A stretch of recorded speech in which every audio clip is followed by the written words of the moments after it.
দাঁড়া, তোকে একটা মজা দেখে। Excuse me, please clean the table. G English কথা কি বোঝেন না? টেবিলটা পরিষ্কার করেন, খুবই নোংরা, বসা যাচ্ছে না। Clean it. আমি কেন টেবিল পরিষ্কার করব? তো কি আমি পরিষ্কার করব? কাস্টমার হয়ে আমি পরিষ্কার করব সেটা বলতেছেন? ক্লিন করতে সমস্যা কোথায়? এগুলো ক্লিন করেন, বসতে পারতেছি না। ম্যাডাম দেখুন, আমি আসলে আপনি রেস্টুরেন্টে যা খুশি তা হন, সেটা আমার কোনো আসে যায় না।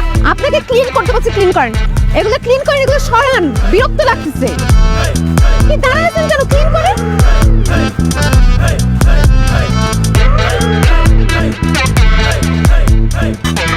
আপনি কেন করতেছেন? আমাকে দিন। কেন উনি করলে সমস্যা কি? না না ম্যাডাম, উনি তো আমাদের রেস্টুরেন্টের কাস্টমার। তো উনি কাস্টমার, সেটা উনি বলবেন আমাকে? আপনি তো কোনো কিছু বলার সুযোগই দেন না, নিজের মতো করে সবকিছু ভেবে নেন। এই, কি বলতে চাইতেছেন আপনি? মুখে মুখে কথা বলতেছেন? কি ম্যানারিজম বাসা থেকে কোনো কিছু শিখে আসেন নাই? আপনাকে নতুন করে শিখাইতে হবে? ক্লিনই তো করতে বলছি।